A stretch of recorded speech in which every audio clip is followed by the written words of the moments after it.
on this episode of Travels with Phil. Well, we're going to be traveling back in time, and we're going to be traveling across Interstate 8 in San Diego, California. I am Phil Constantine. Back in, 1989. I'm looking at an old newspaper article here, so to explain why I'll keep looking away here. When I was at California Highway Patrol, patrolling the roadways of Southern California, specifically in the city of San Diego, had an incident, a very serious incident. Myself and my partner, Rob Smith, he was a 9,000 badge number. He's retired long ago. In fact, he retired just a couple years after this incident happened. But it was on March 17th. It was the evening shift. We called it the graveyard shift. Worked overnight there on the evening shift. And we rode two people in a car, and we were patrolling around, and primarily the evening shift mainly looked for drunk drivers. I mean, we responded to collisions and anything that happened around us. But that's the main thing we did. We looked for drunk drivers. And we had, pulled over a couple of vehicles that were, swerving, weaving, speeding, doing whatever reason. Checked them out. None of them were under the influence so far that night. And we had, so we're just going back on the road, continue looking. Well, we were on Interstate 8. We were going westbound on Interstate 8, coming just past the 163. And we noticed a late model BMW just a little bit ahead of us on one of the right-hand lanes there on the westbound Interstate 8. And this is Mission Valley, the 𝗄𝗵𝗶𝗹 highways it's called now. And so we'd stopped several cars already. We figured, well, this time, we see this car weaving just a little bit. Nothing dramatic, but just enough that it's, drifting in and out of the lane, and tires going over the little bumps in between the lanes. So we figured, well, you know what? Why don't we just pull up beside the car, turn around, look into the driver, just look at the driver, see how the driver looks. Looks alert, may not stop them. If they don't, well, we'll see. Well, we pull up beside the BMW, and the driver does one of these. Looks at us, and then a startled look, and then looks back ahead. We go, well, that's okay. Might be something worthy talking to. And they'd already drifted out of their lane several times, so okay. We figured we'll go ahead and pull in behind them. So we pull in behind them. Well, by this time we had passed Taylor Street, which you'll see this on the Google map thing here. As you pass along, you pass, the Hotel Circle off-ramp, then the Taylor Street off-ramp, and then the Moreno Boulevard off-ramp, and then you come up to the Interstate 8 and the Rosecrans Boulevard off-ramp. Well, we figured, this guy's already weaving a little bit, and when we got him behind him, he's weaving a little bit more back and forth, a little bit more back and forth. So we figured, well, we'll wait until after we get to either if they're going to go on the 5 freeway, if they're going to Rosecrans, or if they're going to keep going westbound on Interstate 8. And so once they went past Interstate 5, we went ahead and turned on the red lights. And the vehicle almost immediately pulled over to the shoulder. Now this is a fairly long, straight shoulder. And they slowed down almost immediately. In fact, they slowed down to about 2 miles an hour. So we're just chugging along, moving along very, very slowly there on Interstate 8 on the right shoulder, driving, 2-3 miles an hour. And we're wondering, well, when is this person going to pull over? So eventually turned on the sirens. Norman didn't turn on the sirens. Turned on the sirens. Person just keeps chugging along. Get on the PA. Pull over. Well, all right, they were already pulled over. Get on the PA. Stop the vehicle. They're still going along, chugging along. So I figured, well, that was my partner I was driving, my partner on the right. It was his turn to go out and contact the driver. We alternated back and forth, so everybody would get an equal share of the activity. So I figured, oh well, you know what? This guy, sometimes we get these people that as soon as the patrol car stops and the officers get out of the car, they'll take off. So I figured, well, maybe that's it. So if and when we ever get stopped, I'm going to stay with the car rather than both of us getting out at the same time. Normally, one person would approach, the other person would stay with the car, just to monitor things and see what's going on. Didn't necessarily have both officers approach at the same time, depending on circumstances. If it appeared normal, routine, you wouldn't have both officers approach. So I figured, okay, well, I'll just stay with the car, but be ready. In fact, in this case, I probably won't even get out of the car just in case they do. As soon as they stop and it looks like we're getting out, they zoom away. So we take the off-ramp to West Mission Bay Sports Arena, and it might have even said Ingram Boulevard back then. Still taking the off-ramp, slow. Finally, they're slowing down, half a mile an hour. They haven't made it to the intersection yet. They're still just chugging along. So finally, the wheels are just barely turning. So I come to a stop first. My partner, Rob, gets out. Now, just as he's opening the door and starting to get out, I see the passenger door rapidly fly open. This is not normal. So I've got the door partway open, and suddenly, when the door opens, the passenger jumps out, crouches in the door jamb, so they're not giving him much of a profile, pulls out a shotgun, and shoots 3 shots. One of them goes straight at where I would have been standing had I been outside the car, so I could see the muzzle that was pointing off slightly away from me. Then another one straight at the windshield, and then another one straight ahead. Now I slouched down. Now I'm not that tall, 5'9", 5'10", a little shorter as I get older. But when I sit up, I used to joke that I'm 5'10" standing and 6'10" sitting. I have a tall upper torso, so I scrunch down. Now, normally you don't want to be caught in the car when somebody's shooting at you, but under the circumstances, I was staying in the car just in case this guy took off, so we could, my partner could jump in and we could take off after them quickly. So I scrouched down. I've got as soon as the door opened, by the way, I yelled out to my partner, Rob, "Passengers getting out." Now when he got out of the car, he went out of my sight to the rear of the car. Couldn't see him. So the guy shoots 3 times. I get on the mic, get on the radio, put out an 1199 call, officer emergency, give out our location, shots fired. Well, in that length of time, the passenger has already jumped back in the car. Now we're very close to the end of the off-ramp. And at the end of the off-ramp, there's a T intersection. And if you go right, it's over to Ingram. If you go left, it's Sports Arena, West Mission Boulevard, and Midway. So they quickly went ahead, turned left. Well, I'm waiting for my partner to get back in the car.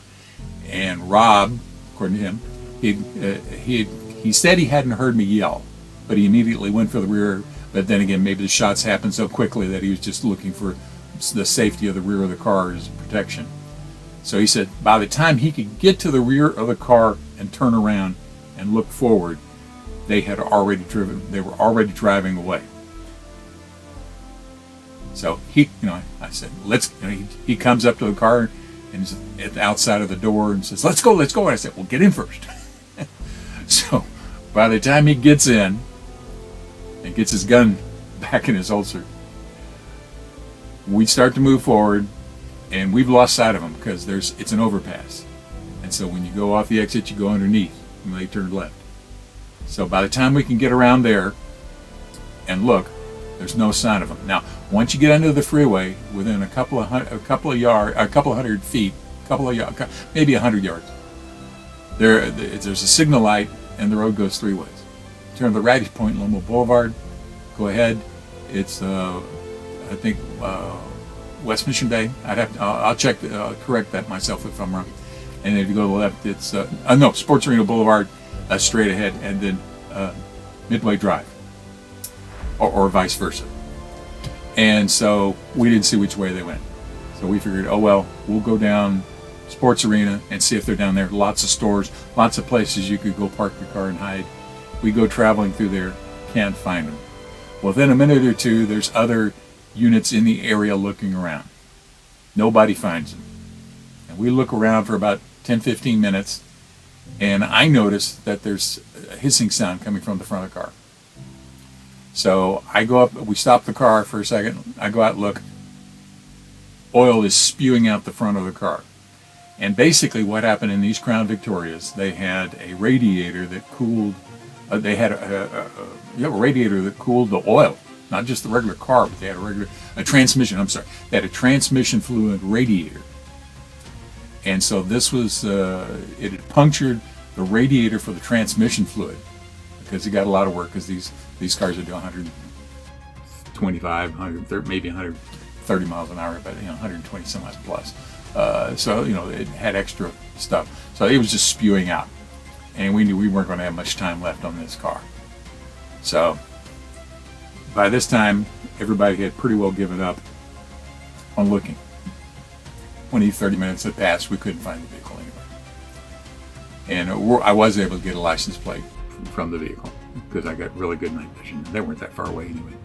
But then we heard a call go out saying that I think a police unit had found the vehicle abandoned, and they had gone right after they got to the intersection under the freeway onto 𝗬𝗏𝗶𝗹 Boulevard.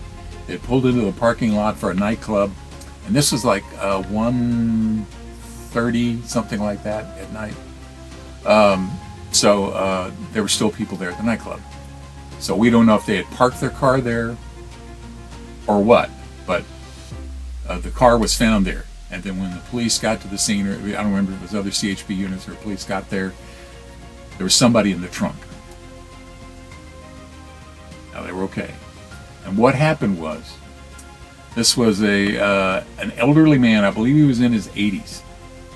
Two guys had come into his restaurant as he was closing, put a gun to his face, kidnapped him, and got all the money from the store, and then asked him where he lived. Well, this gentleman, being fairly, savvy, wasn't going to tell him where he lived because he had a wife at home. Because these guys wanted to go to his house and rob everything of value in his home as well. And who knows what else. Maybe hold him for ransom, don't know. So they had been driving him around, this elderly gentleman, restaurant owner, for about 4 hours. Now for a while they'd keep him in the back, threatening. I don't remember if they hit him or not, but threatening to hurt him. They'd put him in the trunk every once in a while. Then they put him back in the car, and they were just driving around. Now, as it turns out, they were driving around drinking beer. So yes, they were driving under the influence at the time that we saw them. And that's why the guy may have had a little bit of a glazed look on his face when he was driving around. So as we pull up beside them, and they see that highway patrol car, the guy's eyes get big. Well, he thinks that we figured out that they're kidnappers and robbers. So he's going on. These two guys are going on the assumption, oh my God, the jig is up, the cops are here, they're going to get us. We think it's just a routine, possible driving under the influence situation. They think we're about to take them down. So they've been making a plan. So the older gentleman is in the back seat, and he's laying down, and he's actually got a towel over his head so people couldn't look in the car. Like if a tall truck came up beside you and looked in, they wouldn't see a guy laying on the back seat, had a towel over his head. So they're figuring, all right, we're going to make a plan. And the plan was, we're going to pull over, drive for a long distance, and then when we get to a place where we like it, we'll stop, get out, shoot. The driver of the cop car is going to get out and stand beside the vehicle. We're going to shoot where the cop is going to be, hopefully hit him, and then we'll go away. And that's what they did. Now, the entire time that we were completely stopped was maybe 10 seconds. 10 seconds total. So when they took off, they thought they had hit me, or they didn't know who I was, but they thought they had hit the officer driving the patrol car. And so they went off, went in, and again, I never did find out whether or not they had a vehicle parked at this club, and that's where they were going to, get back into their regular car or whatever. For all I know, the vehicle might have even been, the restaurant might have been somewhere around there. I never did hear that story. But they just left the guy, and they didn't hurt the guy after they left. And the police thought they had a clue as to who one of the drivers was, but I couldn't really do a good ID. I got a glimpse of him, but I was also trying to drive at the same time. My partner got a little glimpse of the driver, but it was not the driver that shot at us. It was the passenger that shot at us. And I got a glimpse of the passenger's hairstyle. It was real pokey, not punk rock, but short, little tufts, like a little seed pod kind of thing.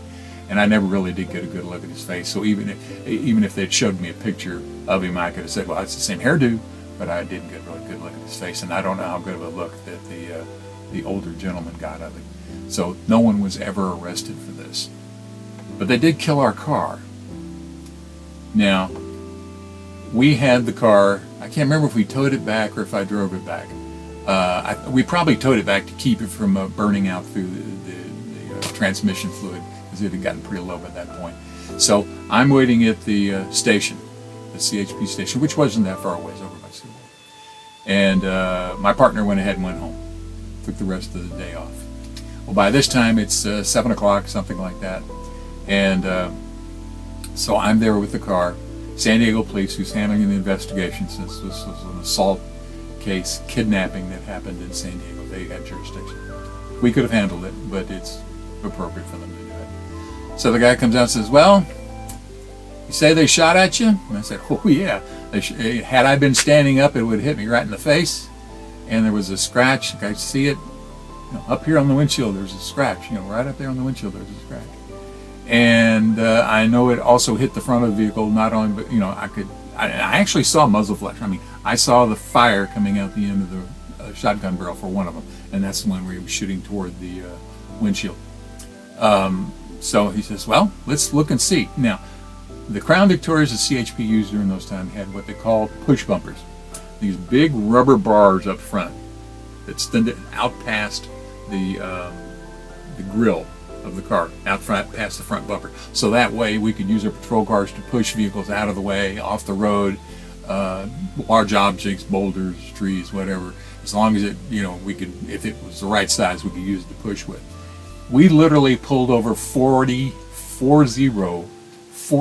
shotgun pellets out of the rubber part of the front of the car for the San Diego police officer. Said, yeah, I think that's probably enough. I don't know if they're going to be able to trace anything. But yeah, 40 is probably enough. I don't think we need to do any more samples. And then that was it. So, it was an interesting situation. I guess if you're going to get shot at, that's probably the best way to be shot at, is, nobody got hurt. Now, I would have been much happier if we'd caught the bad guys, if the bad guys had gone to jail. You don't want them doing this kind of stuff before. And we had actually, one of the police officers told us that they had a local confidential informant who had said that they had heard somebody at some club or something, someplace. They had heard some known criminals. The snitch had said he had heard some other folks that he knew to be bad guys bragging that they'd just killed a cop on the highway. And they had taken that information, and they weren't able to get enough information on who these bad guys were to be able to follow up and arrest them.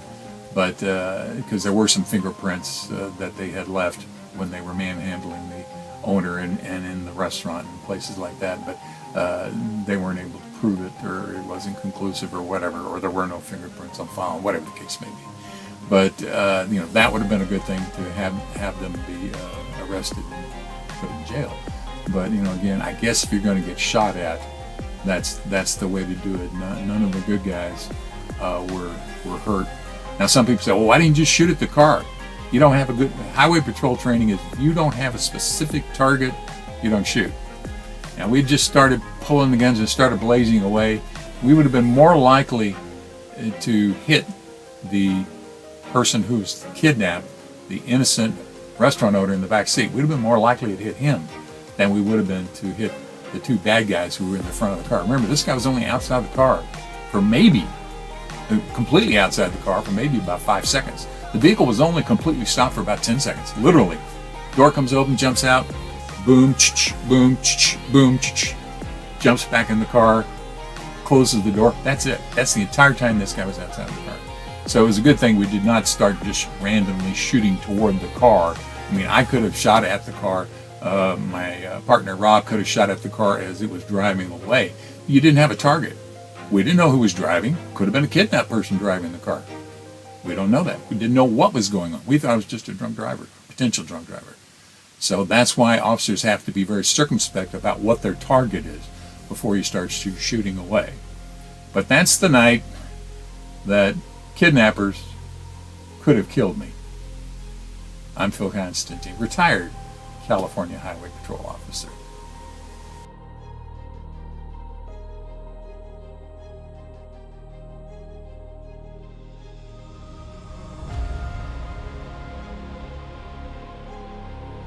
Thank you very much for watching this video. Please feel free to make comments below as long as the language is family friendly. And if you like this video, please click on the thumbs up button below. You can also subscribe to my YouTube channel by clicking on the circle with my picture in it in the lower right hand corner of the video. The arrow is pointing at it now. And once you have subscribed, you can be notified of when I have a new video posted by clicking on the bell icon in the description field below the video. Thanks again for watching.